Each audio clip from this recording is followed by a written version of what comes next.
And we are back. All right. We're doing it. We are back again, finally. All right. So, before we get started, I just want to give a quick shout out to today's sponsor. We want to thank Bob and Amy at Forever 10 Gaming. Like I say, for sponsoring today's episode. We appreciate it so much. Like I say, please go check them all out for all of your gaming card needs, all your playing card needs. They've got all kinds of stuff, guys, whether it's playing mats, cards, sleeves. They carry a little bit of everything, guys. It's absolutely an amazing thing. They're wonderful people. They're easy to get along with, easy to deal with. If you need something, I'm sure they can get it for you if they don't have it. So, like I say, please go check them out. Like I say, follow them on Facebook at Forever 10 Gaming. Like I say, they're located here in Sedalia, Missouri at 1716 West 9th Street. Like I said, in Sedalia, Missouri, 65301. Like I say, give them a call anytime, 660-851-2201. And like I say, and that is Bob and Amy at Forever 10 Gaming. And like I say, thank you all so much. And we also want to thank, all of our followers and everybody that's subscribed. Thank you all so much for all that you've done. This thing is really taking off, and we appreciate all that you do. And like I say, please, just leave some comments, share it with your friends, tell them about it, and like I say, just kind of tell us what you like. Tell us what you like, what you don't like, just kind of give us some feedback on this thing. We're trying to get better with every episode that we're doing. It's slowly getting out of poverty a little bit. Right. But as oh man, I am so tickled for this. This is going to be an amazing episode, guys. This is so awesome. But I'm here to welcome you all to a very special guest today. And we're going to start off with just some accolades before I even mention you. An 8-time World Champ WPA, a 2-time WPA World Cup Champ, a UPC Eurasian Champ, and second place at the Arnold Classic. Yeah. Good Lord, son. That is amazing. And everybody, this is the one and only Brian Phillips. Let's give you a round of applause. Hey, all right.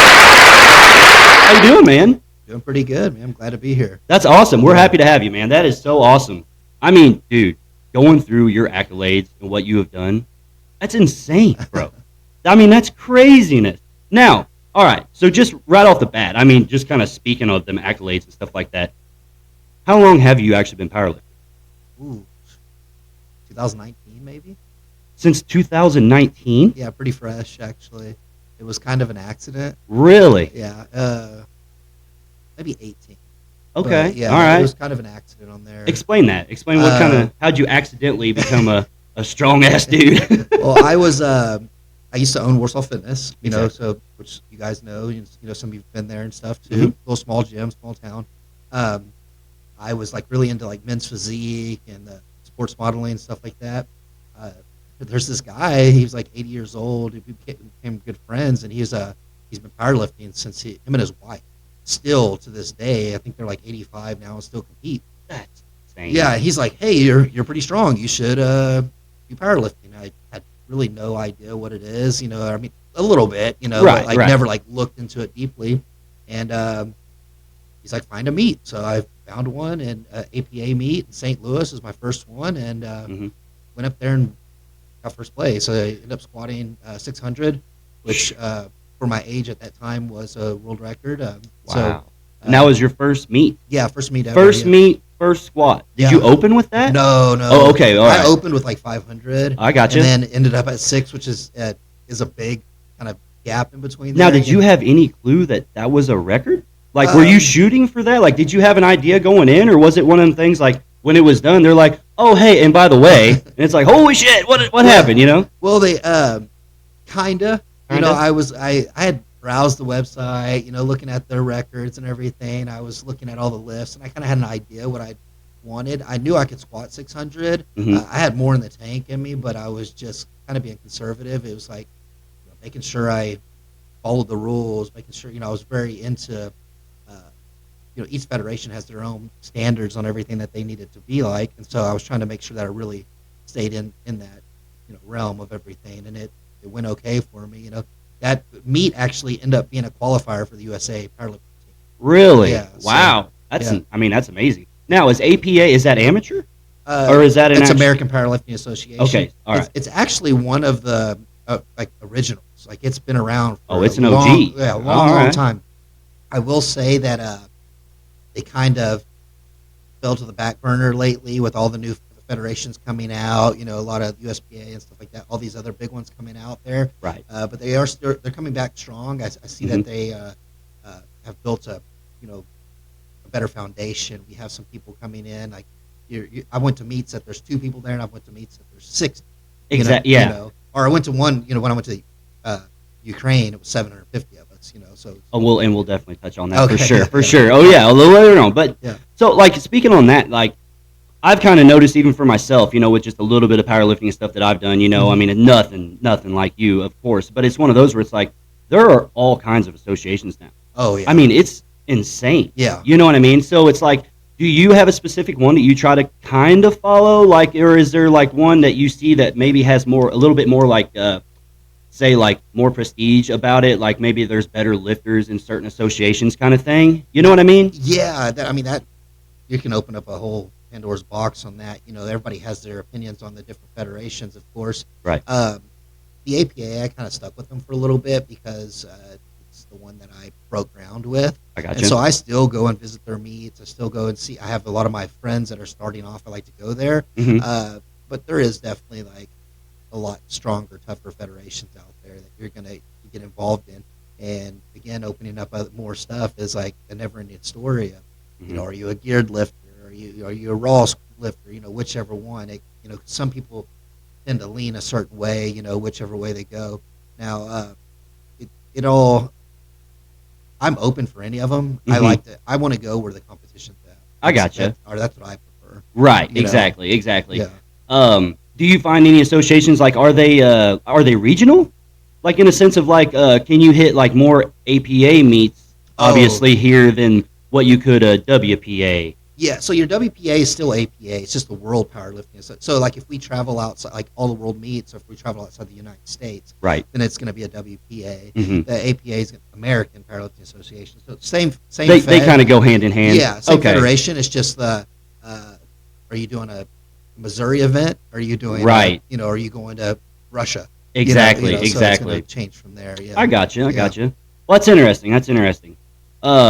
And we'll get back around that for sure. Yeah. We like I say, there's so much to discuss. This is getting awesome, man. But and like I say, and we've known each other for a little while now, Yeah, a few years. We've lifted together. Yeah, we had We've some trained lifts. together a little bit. And it's been awesome.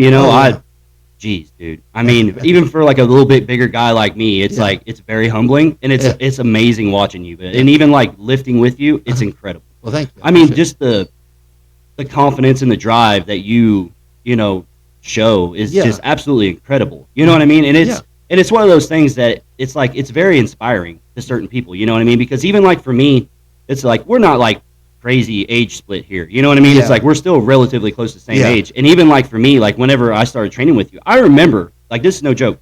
Whenever you messaged me, because you had actually talked to John before, and you're like, hey, it's like I seen your buddy is deadlifting, and he actually likes that. It's like, why don't you tell him, hey, come lift with me? Yeah. It's like, hell, let's do that. I'm like, okay. Yeah. And I remember John telling me, he's like, hey, Brian Phillips wants you to go work out with him. And I'm like, okay. For one, I'm like, who? Yeah. You know what I mean? I'm like, I don't know who this is. Right. Who is this guy? And then he told me, and then he started showing me videos. I'm like, he wants me to go lift with him. I'm like, why?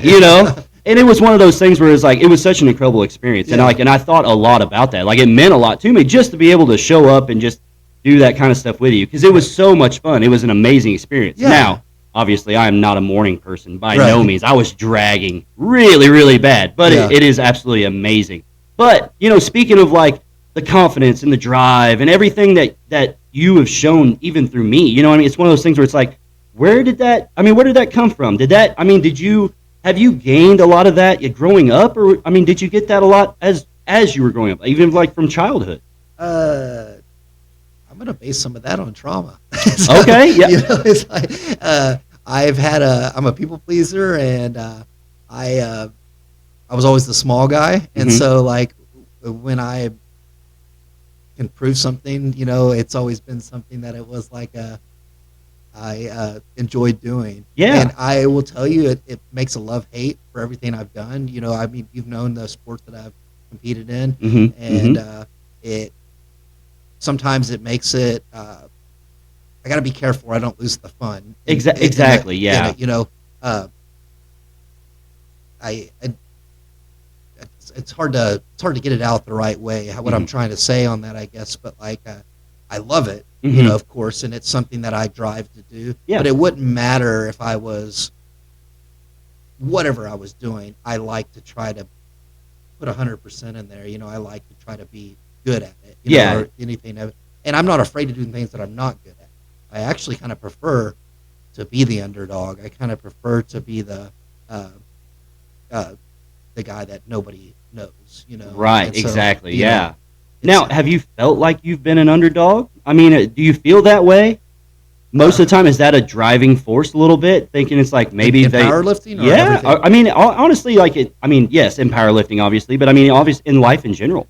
Life in general, yeah. I feel too, and you can explain this better than most probably, but it's one of those where it's like, like talking about like, whether it's, trauma or, feelings like, oh, maybe I was a little guy or, things like that, and it's like, we've all kind of went through that in some sort, and I've went through that even for myself, it's like, I was always a little bit shorter, a little bit pudgier, I was slow, and, I was weak, and I was like, man, and it was difficult, mentally it messes with you a lot, and it's like, even nowadays, it's like, obviously, still relatively short and kind of fat, obviously it's all the same, but it is one of those things too, where it's like, that never leaves in a weird way. And it like, even for me now, it's like, I use that just to make myself better. To, as a striving force, just to go to the gym.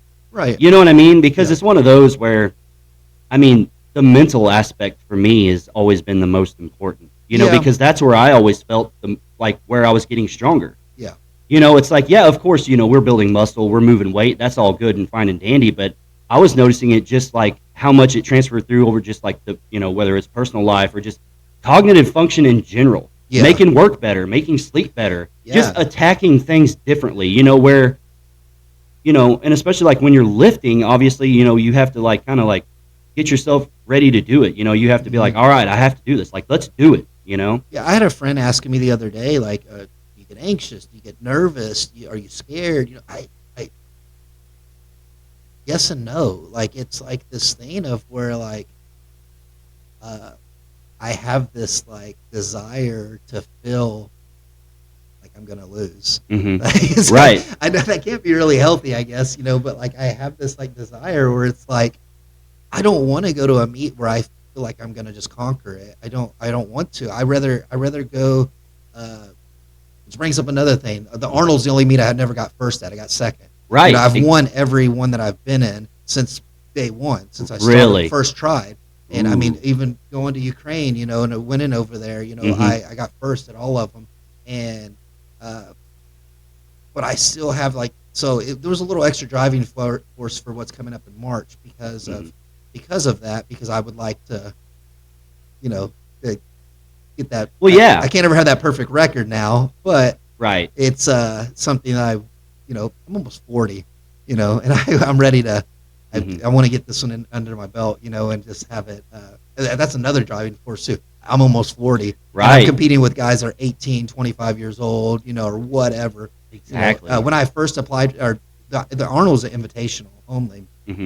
2000, was it? Here we are, 23. So I think it was 20 maybe. Was that your first trip to the Arnold? First trip to the Arnold, yeah. What did that feel like? I mean, was that a letter? Was that a phone call? Was it a message on Facebook? Like, how does that even happen? So they normally send out an email to you about getting, your invitation. And so I actually applied, and then contacts me. He's like, you're too old, basically. He's like, well, I understand that you have some records with the APA and this. Like I said, it hasn't been the federation wasn't the most talked about anymore like it used to have been. So I totally get it, But he was talking to me, he sent me this email, and he's like, well, we don't do age groups. It's open. You're going to go against 18-year-olds. I'm like, yeah, I know. Right. That's what I sign up for every time. Exactly. That's what I'm here for. And actually, a buddy of mine, Joey DeFranco, we've competed in the same weight class since we started like the same time, pretty much. Didn't know each other. We Joey, we look very similar. We look like brothers. Everybody thinks we look the same. Right. Now what weight class is that? 181. 181. So and you have competed at that since day one. Yeah, I did. I've done 198 a couple Oh, times. so you have moved up a little Yeah, bit. just because I feel like being fat, and I just come Yeah. in whatever. I A don't little want to. easier of a cut that Yeah, way. What yeah. do you normally walk around at, you think? Last month I was 208. 208. Yeah, so I'm down to. I got down to about 190 right now, and so Mm-hmm. then I'll get down to 181 by March 2nd, I somewhere around gotcha. there. Yeah. Yeah. The weigh-ins are March 3rd. Okay. Yeah. Now is it same day weigh-ins or is it day No, before? we have a 24-hour. You have a 24 Yeah. hour. That's okay. That's good. And the type of cutting I like to do. Right. I've Yeah. been cutting since I wrestled in high school. I wrestled 103, 103 pounds. Yeah. I have a lot of experience. I know my body very well. Mm-hmm. I tell people I've cut and gained more weight than anybody I've ever known. Right. Yeah. I mean, there's been I've cut 12 pounds in a day before. To get down to that. And so like for this, Mhm. I'm cutting right now. I start having a calorie deficit. I start watching what I eat, and Right. How long before your comp do you normally start your cut? Like when do you feel comfortable starting it to put you in a better range? so a lot of people ask me on that, the eating wise on a power. They're like, "Oh, you must eat healthy and you must do the." I mean, yes and no. Right, yeah. There's a difference between healthy eating and like eating to lose weight. And Mhm. so, my friends that know me, that've seen me eat, a normal day would be 7,000 calories. I'm like killing the food, to stay the size that I am for a guy on a Exactly. 5'6" frame. Right. But so then what I start doing is like slowly start cutting out all sugar.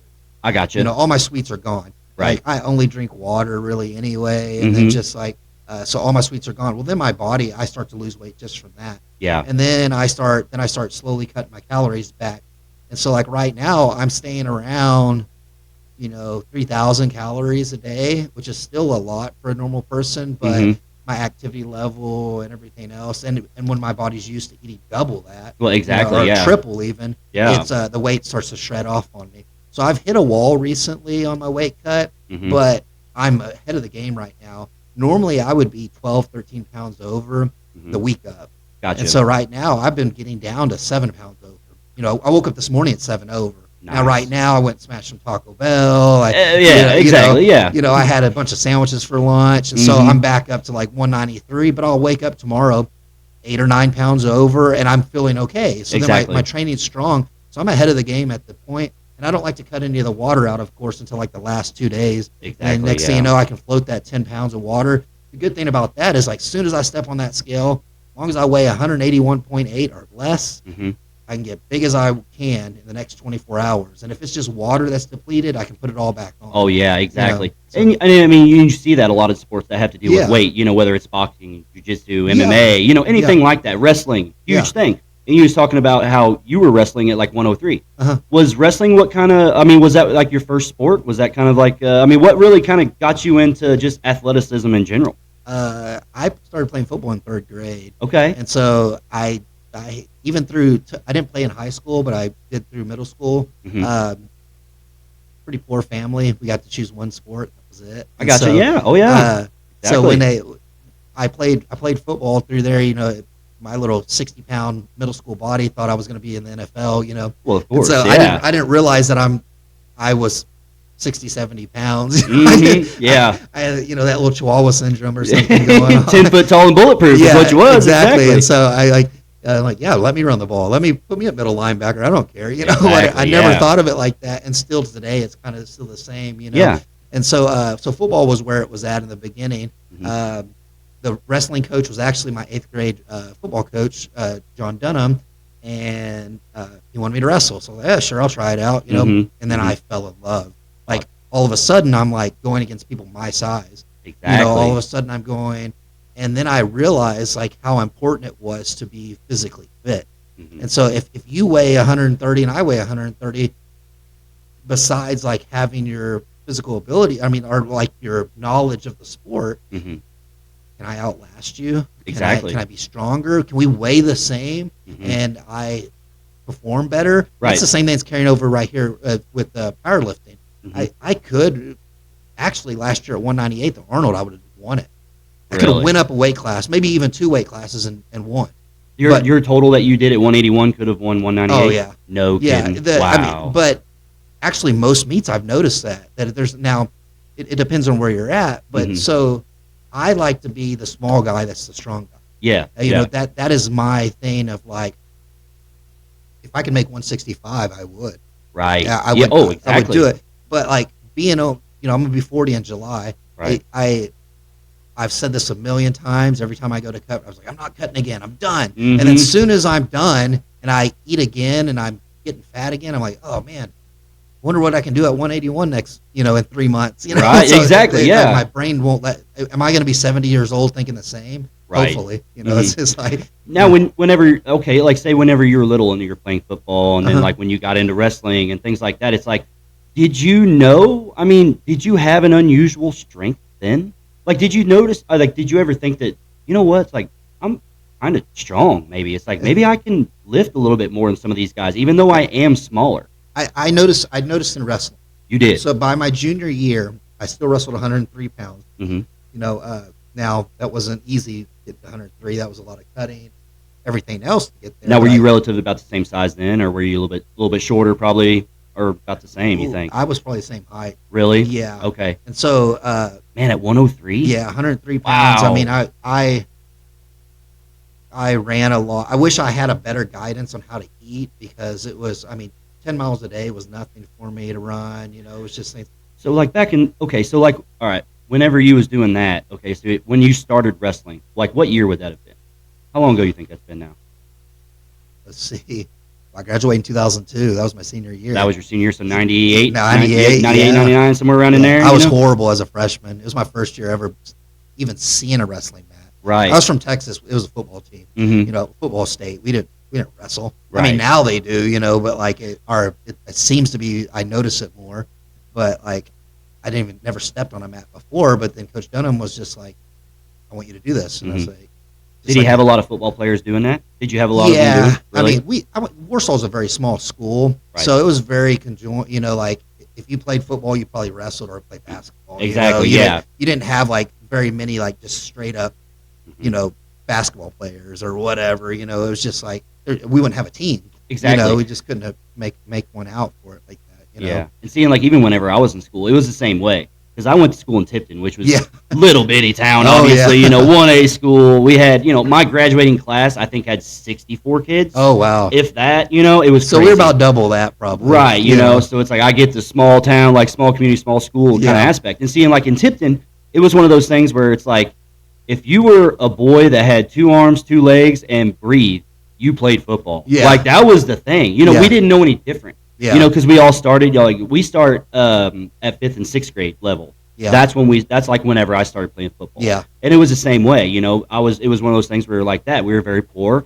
I couldn't afford to play all the sports in school because it was one of those too where it's like my dad couldn't afford like the traveling and things. I lived out in the boonies, the country, man. See, I was the same way. I mean, I literally had to walk down a gravel road to get onto the school bus. I mean, it was things like that. And it's like still relatively young. I mean, I'm only 31. But it's like, but even thinking back to then times, it's like, that was how it was. We had football practice in the morning for middle school. And so, I mean, I lived an hour away from school. Right. So if we're going, I mean, imagine, what do you think, what time do you think practice probably starts? 6:30 in the morning, maybe? Exactly. So then I'm up at 4:30 in the morning going to practice, bumming a ride off my neighbor. That's because my parents couldn't, or grandparents couldn't get me there, and then still go to school all day. And then maybe even have our regular practice at the end of the day, if we, for at that time, but exactly, because wrestling we had 2-a-days. We did in the morning. Now then I was driving, driving myself there, but exactly, so it was something that you had to really like.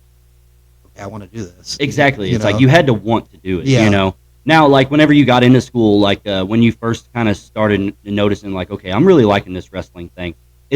Was that anything that you thought you could take farther than like maybe where it went? Like, did you think, okay, maybe for my size, if I can really do this? Like, did you have aspirations like maybe I could do this on a Division I level maybe? So that was a big goal for me. To do that. I was really wanting to wrestle college.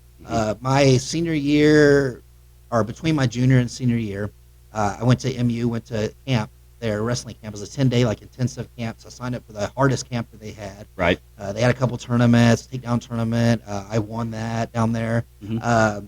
I ended up beating one of their college wrestlers as like a junior in high school, or going to be a senior, excuse me. And I was talking to some wrestling coaches, but I will tell you, How'd that make you feel, by the way? oh man, I Did you loved feel it. like a badass Yeah, at that yeah, point? of course. It's like, yeah, I'm a junior in high school. I just Yeah, beat and the I'm hell out of this an college All-American, kid. yeah, and I'm wrestling. I'm keeping up with this dude. At Mizzou. Right. That's Yeah, and at insane. that time, Mizzou didn't have the greatest wrestling team. Like they, when like all these new guys. I mean, they've always been great, Right. but like they've really stepped up the game. Their wrestling has really improved. They had some good kids come in there in the last few years. And you see that everywhere now. Yeah. It's crazy how Well, much these kids are starting at 4 years old. Oh, I know. My son started wrestling at 4. Mhm. But so I went there and I was thinking like, okay, I can hang with this kid. Now I hadn't won a state title, and I got 5th that year, and then my senior ended up getting 2nd at state. My only loss was to one guy. Wow. And only got scored on, like taken down wise twice. Mhm. But by 2 different people. Mhm. But so my goal was to wrestle college. I thought this is what I'm going to do. But I will admit that I was scared to go to a big school. I had a girlfriend. I let that stuff get in my way, and I kind of wish I never did. But I've liked where my life has led me to.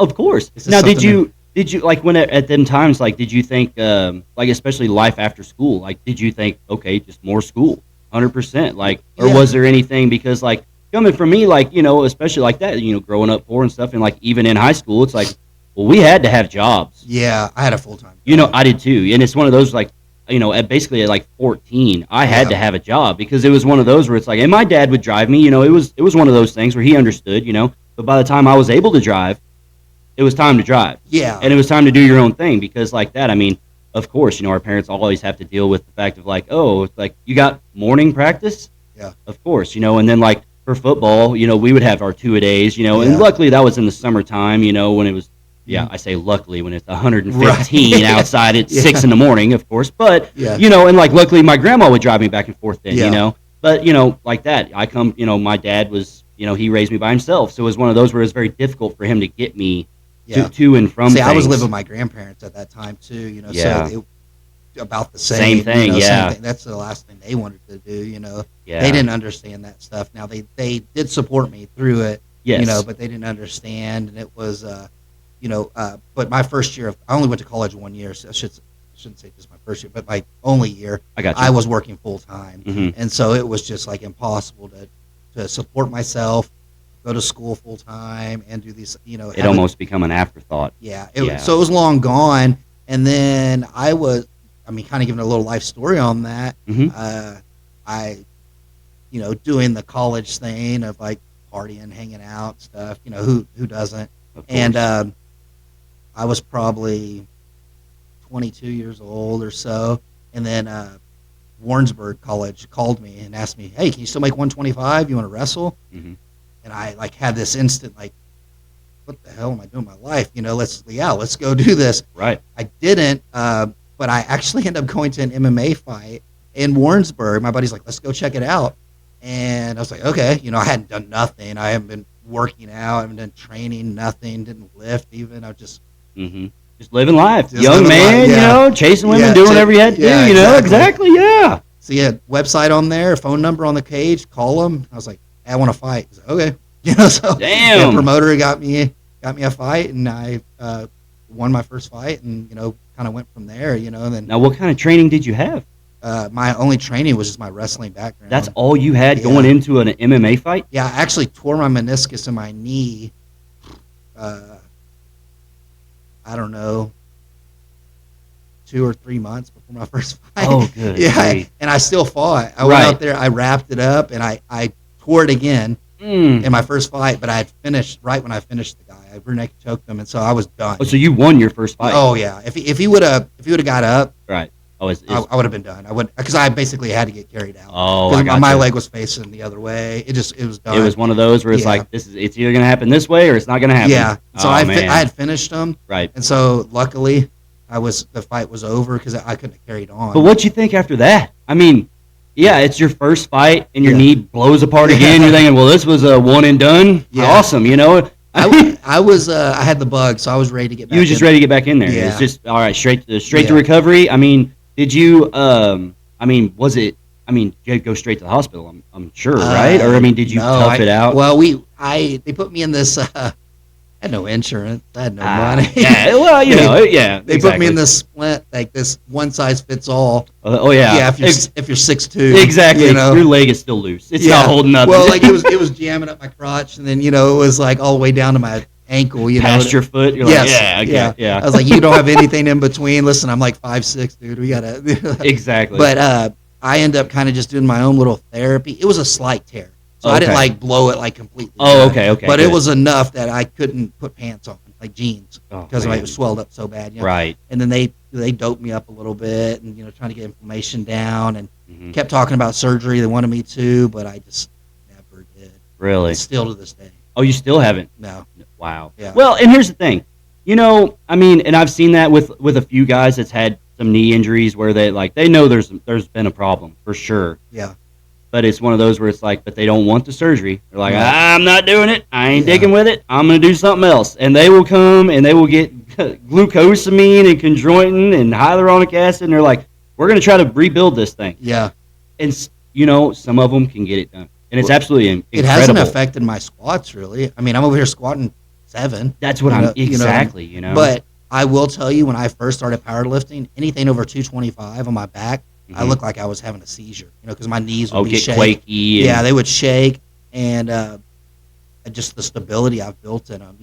Now what's going to happen when I'm 70, 80 years old? I don't know. Right. Yeah. But who cares? Well, I mean, here's the thing, and a lot of people, they'll probably look at like strongmen, powerlifters, guys like that, and even bodybuilders, and they think, because they look at some of the older guys that is in the spotlight nowadays, and of course, everyone's going to think of like a Ronnie Coleman, and they're going to look at him and they're going to go, that's where that gets you. That's why you don't do dumb things like that. All them old men's like, you'll learn one day that you shouldn't have picked things up like that. And it's like, but then again, you can go on the other side of that, and it's like, and even like Ronnie Coleman even said, he's like, it wasn't the lifting that hurt me. Yeah. It was the surgeries that hurt me. Yeah, probably. I mean, I'm sure there's a big part of that. Oh, for sure. And then you look at some of these other guys, like regardless of who it is, whether it's like a Mark Bell who was a power lifter, guys like that. It's like they train every day and still to this day and still like lifting heavy because it's like a mental thing. Well, that's just that guy that got me into powerlifting. He's like 80-something years old right now. Exactly. Still going. How good? Yeah, it's like, and how good a shape is he still in? Right. Because he's still moving. Yeah. That's the thing. It's like when you stop moving, it's like when everything catches up. Oh, yeah. You know what I mean? That's kind of like them old school things where it's like, just keep going. It's like, don't stop and don't slow down. Yeah. It's like, because when you do, everything catches up with you, and that's what happens. Oh, yeah. So that's why a lot of people say, don't go stagnant. Well, you know, I remember my dad, he didn't really play any sports or anything. He played baseball and stuff a little bit, but right. When I first got into fighting and everything, he's like, I'm X years old. He's like, my body's beat to heck, and he's like, wait till you're my age. Yeah. And I was like, well, were you a professional fighter? No. Did you play college football? No. So your body still hurts. Mm-hmm. So why you're selling your body one way or the other? I might as well have a good time. Well, exactly. Exactly. And I mean, it's definitely what's the difference of me climbing roofs and shingling houses or on a power lift? At least with the powerlifting, I get some enjoyment out of it, and so it's not, if my body's going to get beat up, it's kind of on my own terms. And, exactly. And you can delegate it yourself, which is always the nice thing too, because it's just like that. It's like you might wake up one morning and be like, you know what? It's like, this may not be a heavy day for me. Yeah. But I'll get my work in because I know I need to do it. Oh, yeah. And it's one of those things too where it's like, and we all fight it. I don't care who you are. We all wake up in those days and we're like, man, the last thing I want to do today is see a barbell. Is even to see a gym. Yeah. But it's one of those things. Sometimes those are my best days. That's exactly what I was getting ready to say. Yes, it segued perfectly because I was getting ready to say those days are usually the best ones. Yeah. The days I feel the absolute worst, I'll go to the gym and just crush. And I'm like, where did that come from? Like, what is that? And then the days where you're like, you're pumped and you're psyched and you're just like, I've done everything right. I've got my meals in. It's like, I've got my I'm ready to put in work. Well, that was me today, actually. I was dreaming about my squats this morning. Mm-hmm. And Brendan Volka, he's a buddy of mine. He came in, he's been coming on Wednesdays to help me squat. Oh, yeah? And he I mean, so today I was going to work up to about 6:35, and I mean, I'm like laying there, like so excited. He means 3:35 for his competition out there. Yeah, Yeah. yeah, Sons of bitches. yeah, yeah. And so I worked up to an easy 650 the other day. An easy 650. Yeah, with the safety squat bar. So, it's all relative. So right? that ratio puts me at like a 740, 730, something like that. Good grief, and man. then anyway, so I'm like feeling like, okay, $1,000,000 this morning, and I get in there and I'm warming up, and my back's just not having it. And so I put 635 on there, unracked it, and I was like, oh nope, we're done. Yep. But I have to listen. And it's a little stiff right now. I'm not gonna lie. It is a little beat up, and my elbow's a little beat up. Right. But I've gotten to where I'm just like, okay, that's it. We're done, and we'll live to fight another day. Exactly.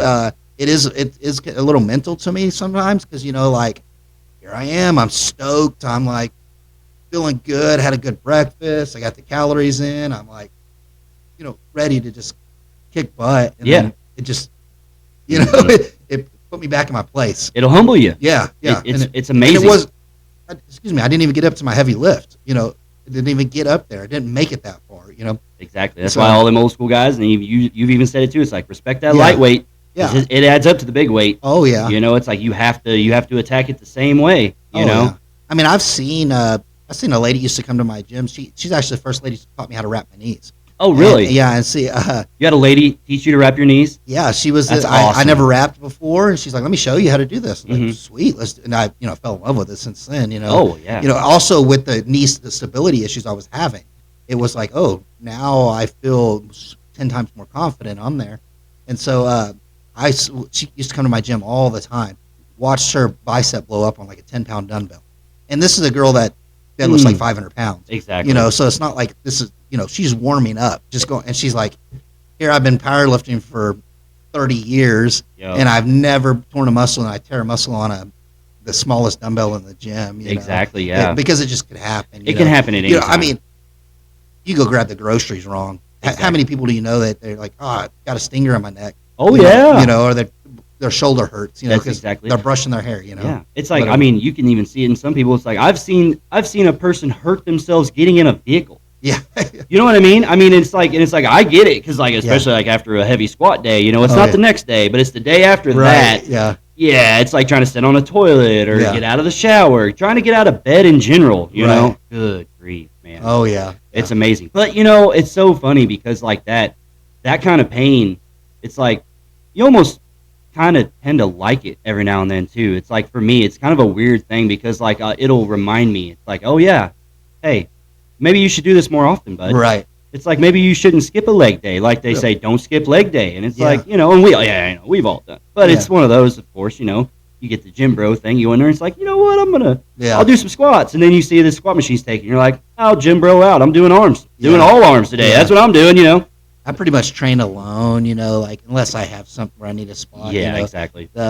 I don't know, you haven't seen my new place, but my garage gym that I used to have was like 1,700 square foot. Now I'm down to like a 300 square foot. Yeah. But I got my squat rack, put my bench in there, I do my deadlifts in there. That was the greatest thing about doing that. Especially when we was over at your garage gym. Because you had the rig, and it's like that's perfect. We can do literally everything right there. I need. I don't need a fancy machine. I don't need any of that stuff. And it's so nice too because it's like very convenient. Yeah. You know what I mean? And it's like, and as we get older, we search for total convenience. Oh yeah. So it's one of those where it's like, yeah, that tree over there that has all them weights, it may not be as far back over there as what we used to put it. We're going to bring it a little closer to the machine now. Right. It's like, we don't want to have to carry them weights all the time. That's the worst part. Yeah, or like you have like that one bar, it's like the hundreds just stay on that bar. Yeah. They're on it, you know. That's what they're there for. Oh, yeah, I always wanted to do that old school trick like the old Louis Simmons where it's like you just weld the plates onto the bar. It's like if you can't do 245 or 255, that's it. That's it. Yeah, it's like you can't squat. Yeah. It's like, wow.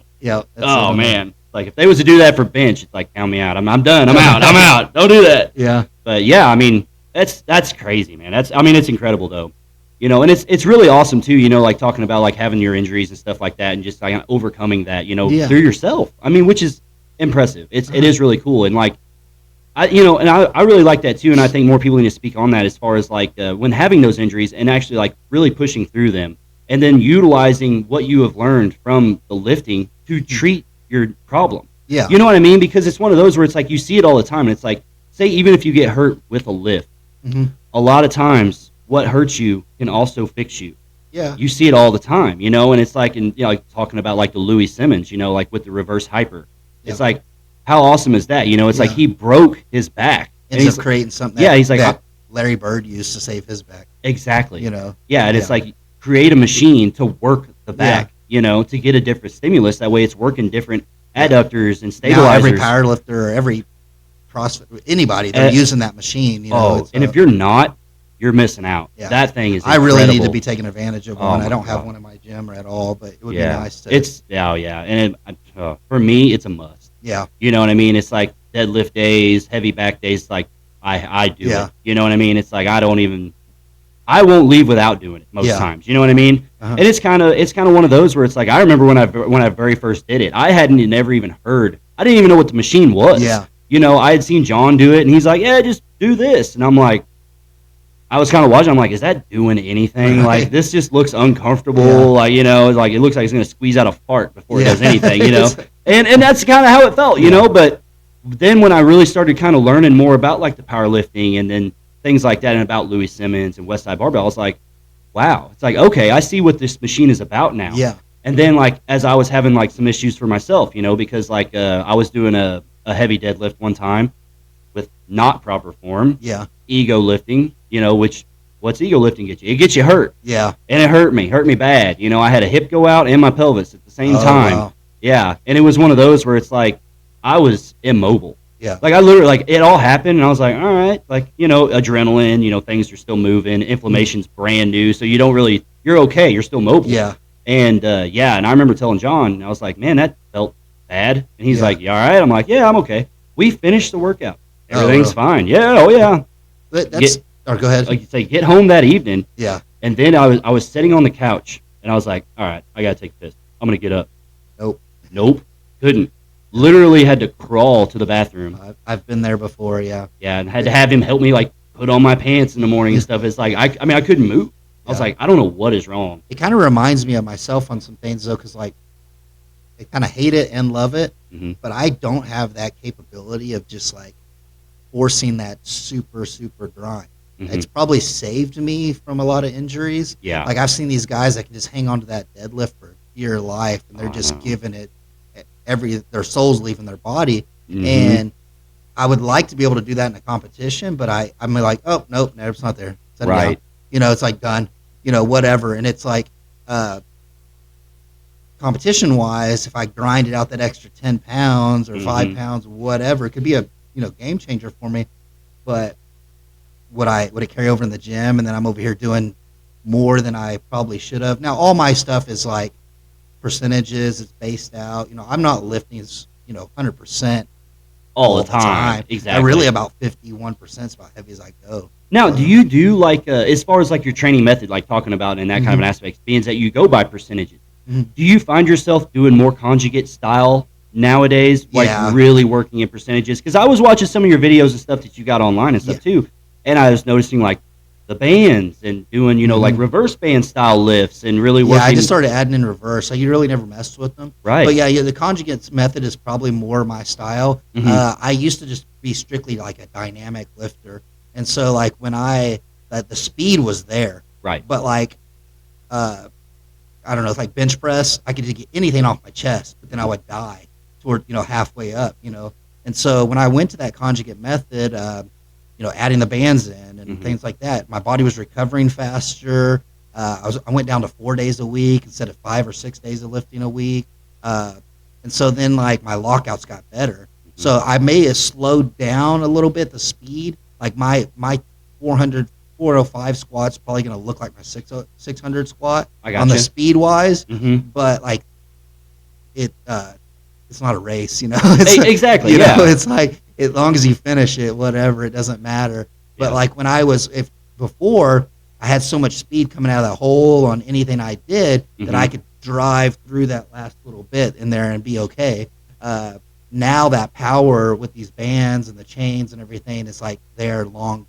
Exactly. And the lockout's a heck of a lot better. like, do you find yourself, especially like when you start getting into like super heavy weight, especially like talking squat wise, like, do you find yourself like kind of like you were saying, like slowing down a little bit? It's because man, there's sometimes where like I'll watch a powerlifting meet or whatever, and I'll see guys that just fall in the hole, Ugh. and I'm like, it scares me so Yeah, me much. too. I have to have that control. Like your regular gym bencher, Right, your regular gym bencher is gonna like do a touch and go. exactly. I think my touch and go is worse Really? than my pause. Right, Because I like to control like that. Staying that, you got to train.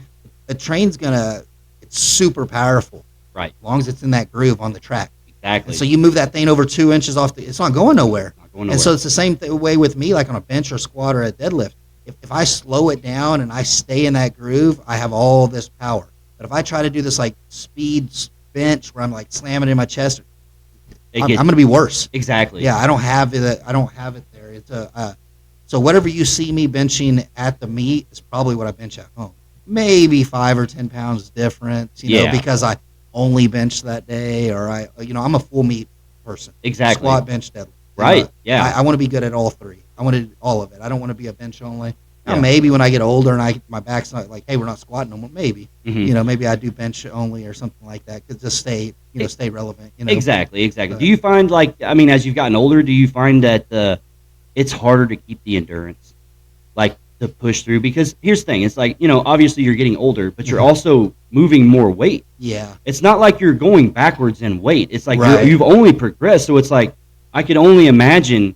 Like, do you think it's easier with muscle maturity now, or do you find it like, okay, you feel the age that it's okay, this is finally, it's starting to get tougher? I mean, I definitely feel the age there, but I don't have experience of powerlifting at 25. I don't know. That's a very good point. I don't know like how I would have been. Exactly. What if I would have started at like some of these guys, Larry Will starting at 15 or whatever he is, Exactly. and what is he, 25, 26 Yeah, right now? just a kid, He's just a kid, yeah. Yeah. And so like he hasn't even hit that old man strength. So all I've had is this old man strength. So, but I didn't have any development, because I was a MMA fighter and I was a wrestler. I had endurance through the roof. Right. I could go. That was my thing. But like coming to this, everything slows down. It is a lot slower. I'm a slow lifter. Like, if we're gonna squat, I'm gonna hit a rep, and I'm not touching the bar for 10 minutes until I Right. go again. Yeah. It's just unless it's like a dynamic day where I'm taking like a minute break or something. But even Exactly. then, I had a friend message me, hey, how long does your lifting like? I'm like, actual lifting, or like am I in the gym? So I'm in Exactly. the gym for like an hour and a half. Actual performing lifts probably 15 minutes. Yeah, exactly. Because it's like it's all set up and how it's done, and it's like you're not lifting that much when you're powerlifting. Now, when I did men's physique and sports modeling, you're supersetting and you're getting that volume, you're pumping the muscle up and everything. Right. But like for the power moves, I got to be strong. Exactly. For my next one, I got to be. Well, and that's the thing too, because I mean, a lot of people don't think about that aspect of powerlifting either. It's like, well, you're not doing the lifts right now. It's Right. like you're going to do this lift, and you may have to wait an hour. Oh yeah. Before that, or longer. Well, the Arnold, the first year I went there was like 14 hours. Ex- It was like working out 3 times. Exactly. So they had 4 flights. I was in the 3rd flight, and we squatted. Mhm. It was 3 hours until I benched. Yeah. So and I went and had lunch, and then had a second lunch, and then a third lunch, and then come back in there and bench press. And so part of me thinks like, oh, that's great. I got this whole rest. But like for the guys that are caffeined way up, the guys that are doing that stuff, Yeah. I was tired. Oh, for You know, sure. Yeah. What am I doing for 3 hours? I'm sitting around. I'm walking the event. Excuse me. I'm walking the event. I'm like, eating, which slows your body down. You're wanting to fuel up. You're wanting to drink. You're going to the bathroom 500 times. Exactly. Yeah. It's something that I plan out. How I'm gonna my day. I've already started like thinking about like, okay, here's what I'm gonna. Here's what I'm gonna. Here's what I'm gonna do. Like, how do you keep? All right, so like in say in those lull times where you're waiting between lifts and stuff, what does your mind do?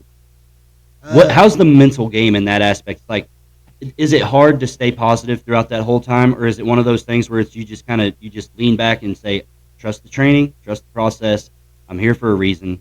This is what's going on. Because here's my thing. It's like for me, because I'm in my head all the time. Yeah, me That's too. you know what I mean, and a lot of lifters are. That's Yeah. why we lift, and especially like power lifters or people that like to lift heavy. Yeah.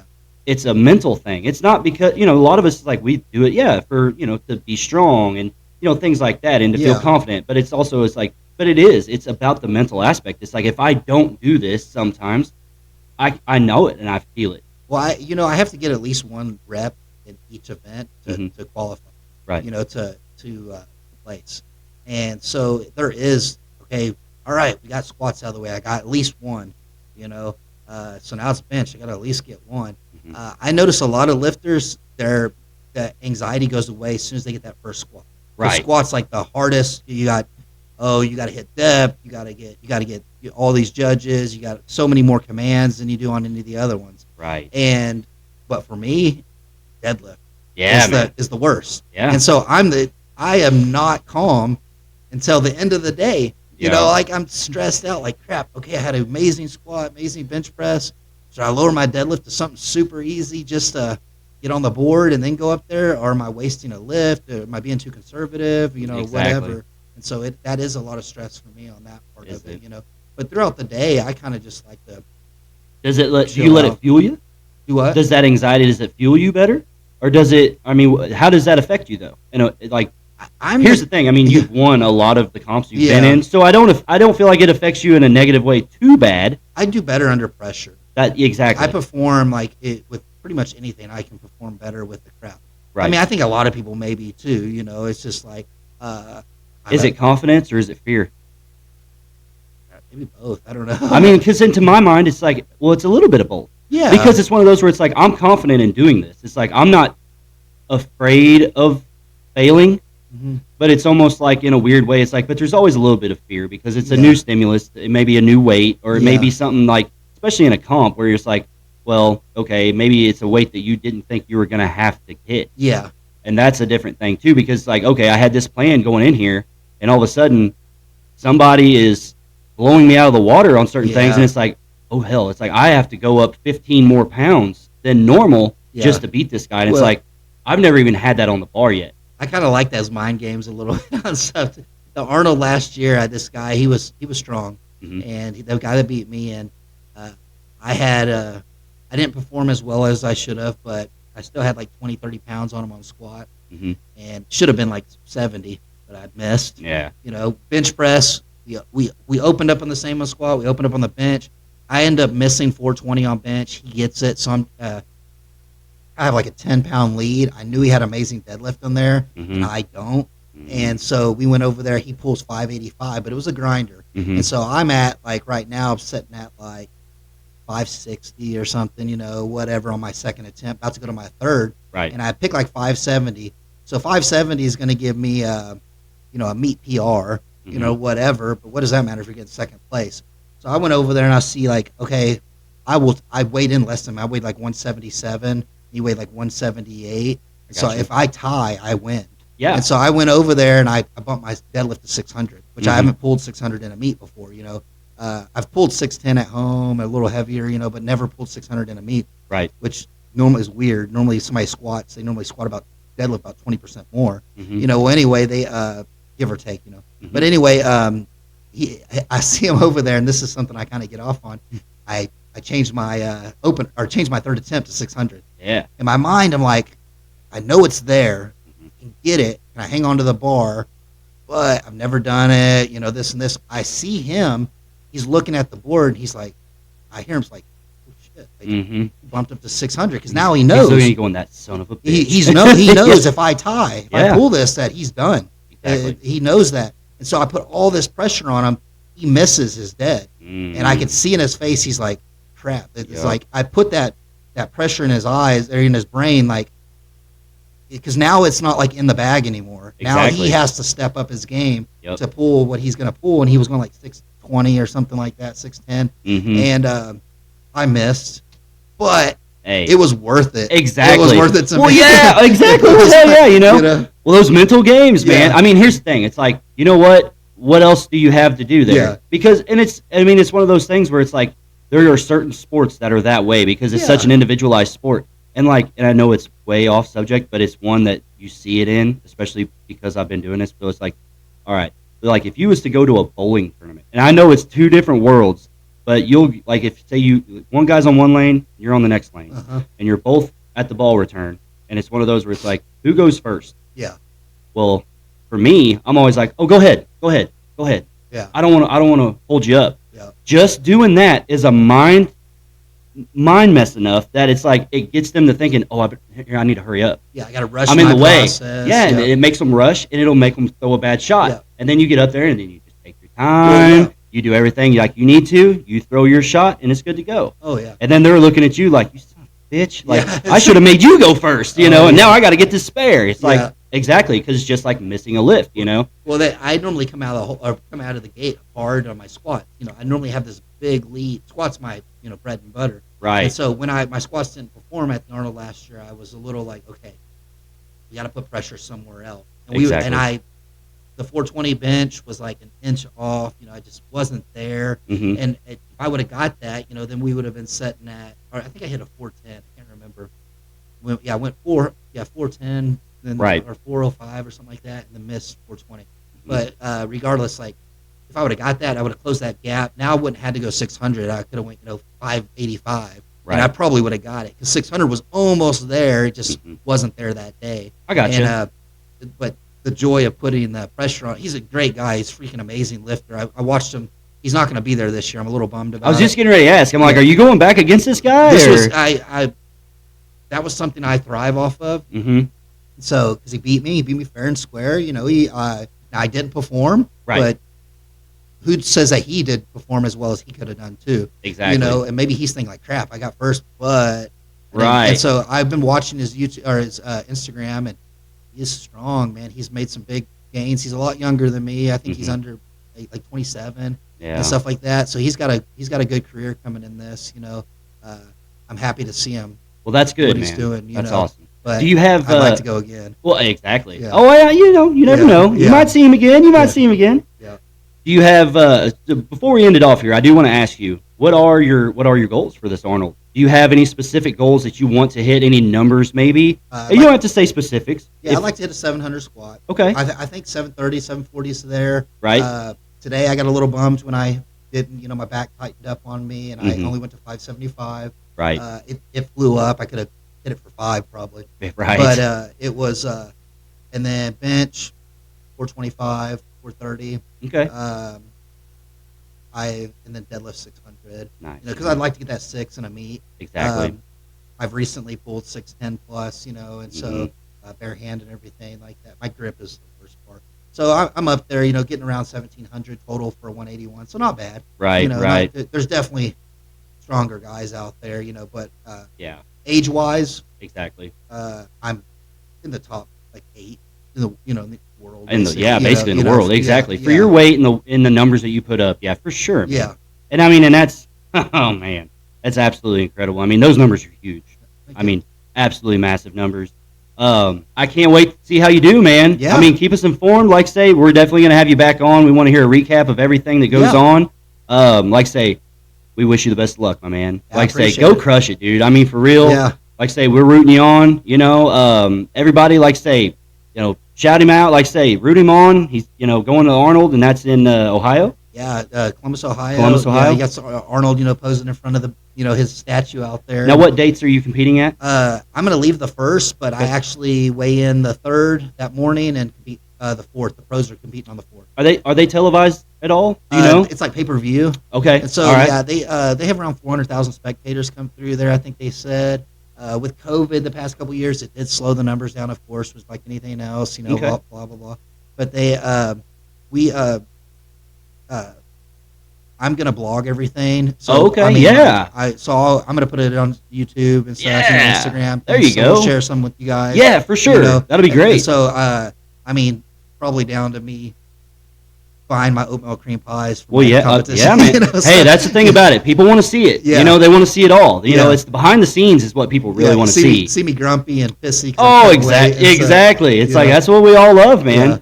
But dude, yeah, thank you so much again for coming on and talking with us. I Absolutely appreciate you amazing. guys, yeah. Oh man, anytime, dude, anytime. Like I say, we're definitely gonna have you back on. Yeah. We're gonna have a recap after the fact. Like I say, we'll come in here, we'll discuss about it. we got so many more topics to discuss. We didn't get into hardly anything today. I feel like it flew by. It like did. It did. It was absolutely insane. Like I say, it felt like 5 minutes. Man. Yeah. It's absolutely awesome. But I just want to thank everybody again for joining in and watching. Like I say, please hit the like and subscribe button. Follow us. Like I say, and go follow Brian. Where can they follow you at, bud? Phillips135 is my Instagram. If you hit me up there, Brian Phillips, my name. Whatever. Okay. I've had we used to do the hashtag I Go Big. Mhm. We're getting together our YouTube channel. Bricked Up with Brendan Volk. He's more on the bodybuilding side, and then I myself on powerlifting. We got Dakota Shepherd too. And we'd like to do some stuff with you guys. Oh, yeah, we'd love to, just man. Small town stuff. But, exactly, yeah. It's cool. It's just for fun. We want to, we're out here. We don't have to be in California to do big things. Exactly, We're doing it too. So That's right. We're in the heart of everything, man. Yeah. We're smack dab in the middle, Right. and like I say, and it's a mixing pot of everything, which is great, because like that's a nice thing about it. Having the bodybuilding aspect, the physique side, the power side, things like that. And then just general nutrition side. Yeah. That's the nice thing about it. So Yeah. it's just everybody helping everybody, which is awesome, man. Yeah, I love it. But like I say, thank you all again. Like I say, please like, subscribe, leave a comment, let us know what you like, what you don't like. Go give Brian a follow, cheer him on, and like I say, and we will see you all next time. Close us out, my man.